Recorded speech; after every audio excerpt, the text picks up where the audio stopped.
شهر رمضان الذي أنزل فيه القرآن. Bismillahirrahmanirrahim. Assalamualaikum warahmatullahi wabarakatuh. Alhamdulillah rabbil alamin, wassalatu wassalamu ala asyrafil anbiya'i wal mursalin wa ala alihi wa sahbihi ajma'in, amma ba'du. Yang terhormat Bapak Ketua Takmir beserta pengurus Masjid Mujahidin yang dirahmati oleh Allah Subhanahu wa taala. Yang terhormat bapak-bapak, ibu-ibu yang di belakang, saudara-saudari, adik-adik, anak-anak sekalian sedang jamaah Jumat rahimakumullah. Alhamdulillah di siang hari Jumat ini kita bersama-sama bisa beribadah dalam bulan suci Ramadan di masjid ini. Mudah-mudahan kita semua yang hadir ini mendapatkan keberkatan, barokah dari Allah Subhanahu wa taala, diridhoi amalan-amalan kita dan diampunkan kita dari segala dosa-dosa kita. Amin. Sebelumnya terima kasih kepada Bapak Ibu sekalian, saudara-saudara yang masih berkenan duduk untuk mendengarkan cerita sejenak dari timur. Ya, saya sebagaimana sudah disampaikan tadi, nama Arifuddin Anwar. Saya berasal dari salah satu pulau kecil di ujung timur Flores, yaitu Adonara. Tepatnya di Desa Adonara, Kecamatan Adonara, Kabupaten Flores Timur, NTT. Saya lahir dari dua keluarga berbeda agama, bapak Islam, mama dari Kristen Katolik. Sehingga masa kecilnya dalam penyapian ibu saya menganut agama Kristen. Kemudian nanti pada menjelang remaja saya masuk Islam, dan untuk kepentingan itu saya belajar Islam, dan salah satunya saya melanjutkan pendidikan di pesantren Islam Al-Mu'min Solo. Selesai di tahun 1986, saya prinsip kembali ke kampung untuk berdakwah, tapi saya bekali pula dengan pengetahuan umum. Saya mengambil kuliah jurusan ekonomi manajemen, saya berbisnis, dan saya berusaha dengan bisnis itu secara mandiri bagaimana kita mengembangkan dakwah, berusaha supaya tantangan-tantangan di daerah timur bisa kita atasi. Tentu bapak-bapak sekalian dirahmati Allah Subhanahu wa taala, bicara tentang NTT, minoritas muslim secara keseluruhan, mungkin NTT sekitar 10% yang muslim, walaupun di wilayah Flores Timur sekitar 30%, tapi di banyak kabupaten selain Alor dan Ende serta Kupang itu umat Islamnya sangat sedikit. Ya, kita lihat beberapa tempat masjid ada yang cuma 13 satu kabupaten, ada yang tidak sampai 10. Subhanallah. Belum lagi dari segi ekonomi, tentu ini adalah tantangan yang berat. Menjadi seorang ustadz, seorang dai di sana, agar bagaimana bisa menjelaskan Al-Quran kepada umat, butuh perjuangan. Kalau di kota ini kita naik mimbar, mungkin turun dapat amplop ya Pak ya. Tapi kalau di sana Bapak harus bawa amplop, harus mengeluarkan biaya untuk naik ke gunung-gunung, untuk menyeberangi laut, untuk ke pesisir, ke pulau-pulau, mengunjung umat, bagaimana supaya kita bisa menyampaikan Islam ini. Bapak Ibu yang dirahmati Allah Subhanahu wa taala, apa yang menginspirasi dalam perjuangan saya di sana? Tentu kalau pulang dari pesantren itu kadang-kadang stigmanya negatif. Ini ekstrim, agama baru ya Pak ya, dan lain sebagainya. Stigma ini melekat. Tapi Allah mengizinkan dari hari ke hari bagaimana kita mengamalkan Islam ini, insya Allah semakin hilang dari peredaran. Banyak hal yang menginspirasi saya, antara lain firman Allah Subhanahu wa taala dalam surat Fusilat ayat 33 sampai 36. Allah berfirman, a'udzubillahi minasyaitonirrajim, wa man ahsanu qawlan mimman da'a ilallah wa amila sholihan wa qala innani minal muslimin. Ada 3 kriteria kalau kita mau supaya pembicaraan kita termasuk pembicaraan yang baik, yang insya Allah mudah-mudahan bisa diterima oleh alam semesta ini. Yang pertama yaitu da'ilallah, yaitu mengajak kepada Allah semata. Berarti kita mengajak Allah semata-mata ikhlas, tidak ada kepentingan-kepentingan kita, apalagi dengan target supaya mendapatkan orang, jumlah orang dan lain sebagainya. Kita harus mengemas dakwah ini bagaimana pembicaraan kita yang baik dan bisa menyentuh seluruh nurani yang ada di alam semesta ini. Urusan apakah mereka nanti mau masuk Islam atau tidak itu urusan kedua, urusan hidayah Allah Subhanahu wa taala. Sehingga diharapkan dakwah kita itu jamaah sekalian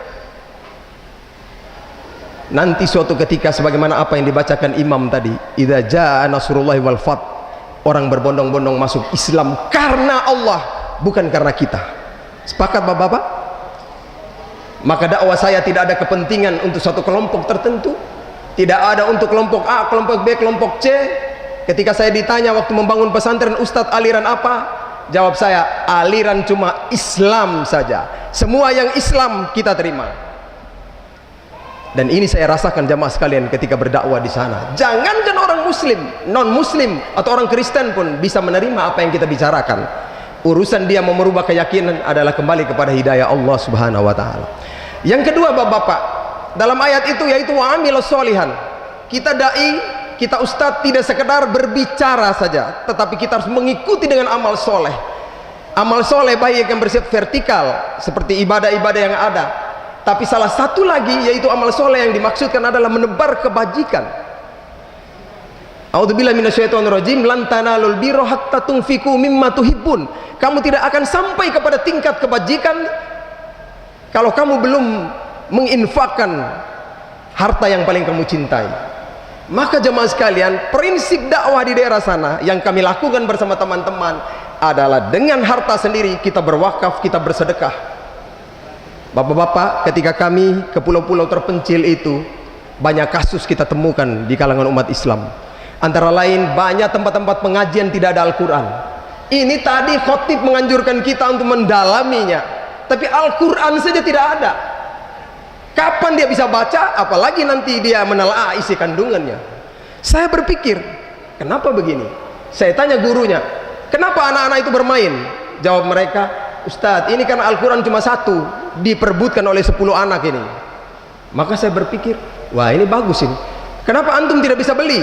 Dia bilang, Ustadz, di sini belinya di mana? Kalau saya mau beli, menyeberang lautan, naik ojek dan lain sebagainya. Juga kadang tidak dapat di toko. Apalagi kalau daerah-daerah Kristen tidak ada yang jual Quran. Maka saya berpikir ini momentum untuk bersedekah. Saya ajak teman-teman, ayo kita kumpul uang, kita beli Quran, kita bagi di TPQ. Masya Allah jamaah sekalian, ternyata amalan ini menarik perhatian semua TPQ. Orang pada telepon, pada berdatangan minta, Ustadz bantu Al-Quran, bantu Al-Quran. Akhirnya saya berangkat ke Jakarta Bapak-bapak. Saya berpikir tidak mungkin saya sendiri berjuang di sini. Saya harus ajak umat Islam, antara lain melalui lembaga-lembaga yang ada. Jumpalah saya dengan BWA. Saya bilang sama pimpinan direkturnya Pak Heru Binawan, Ustadz, saya ada kapal, saya wakafkan kapal ini. Tapi saya minta badan wakaf renovasi, rehab kapal ini, kasih bagus, difasilitasi, kita pakai untuk dakwah. Di kapal ini kita muat Al-Quran, kita antar ke pulau-pulau, sambil kita berbagi, sambil kita memberi pencerahan ilmu, kita memberikan mereka Quran.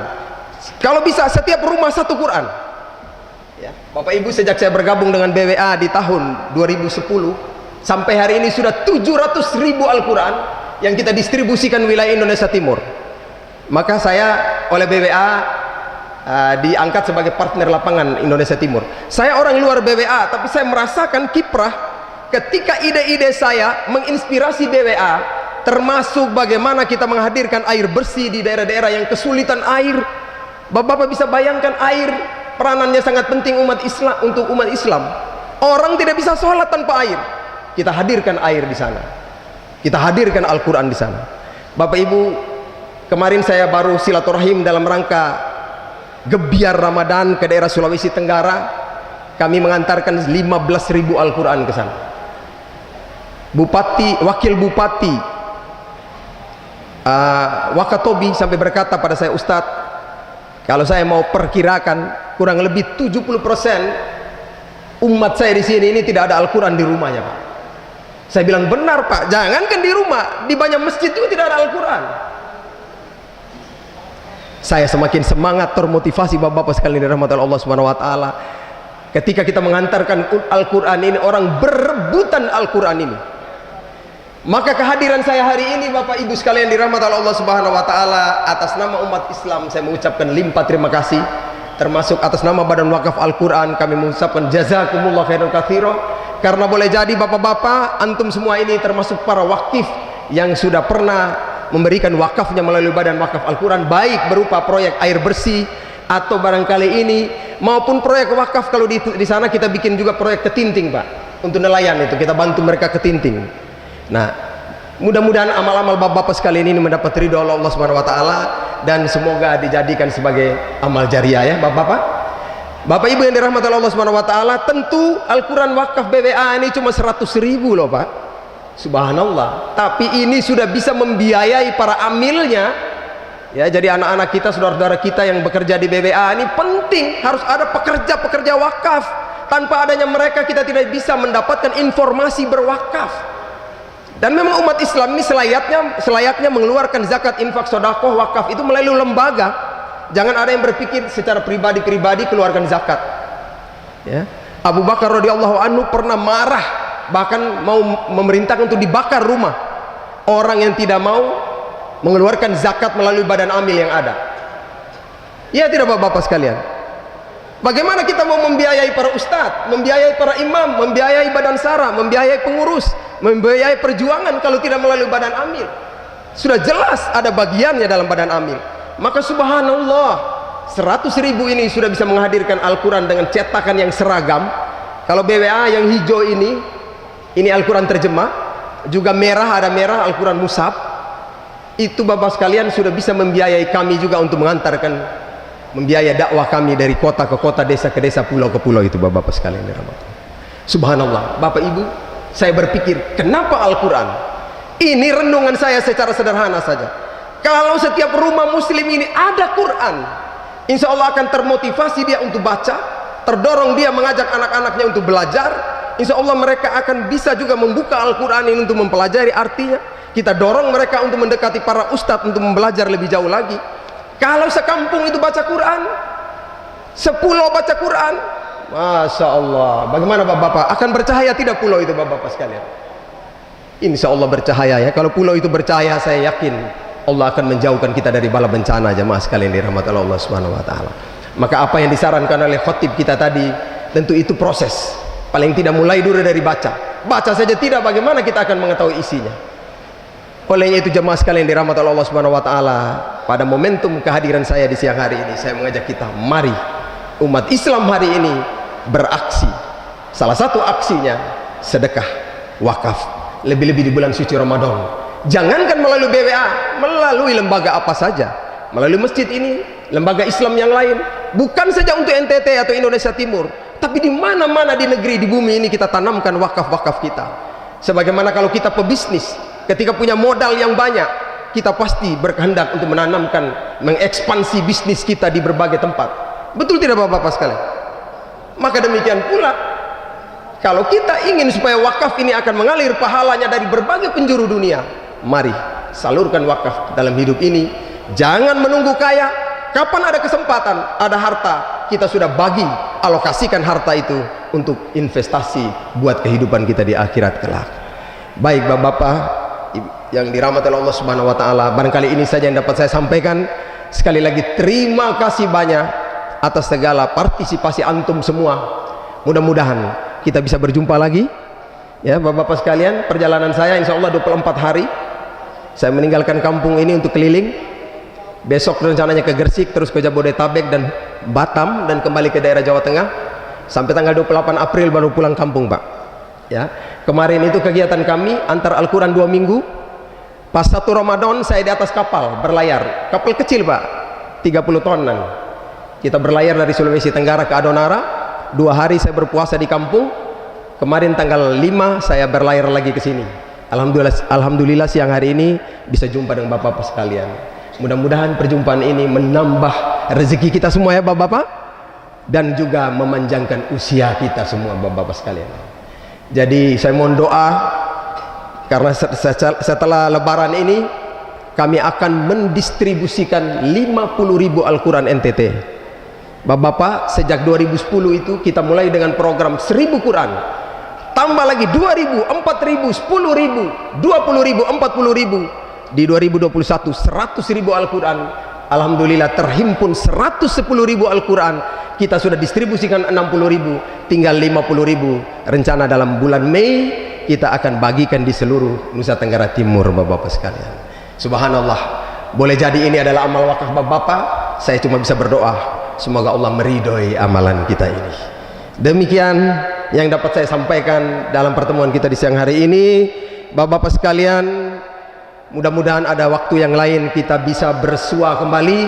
Tapi kalau kita tidak berjumpa di sini, Semoga di akhirat kelak kita bertemu di surganya Allah Subhanahu wa taala. Rabbana taqabbal minna wa minkum. Rabbana atina fid dunya hasanah wa fil akhirati hasanah wa qina adzabannar. Walhamdulillahirabbil alamin. Wassalamualaikum warahmatullahi wabarakatuh.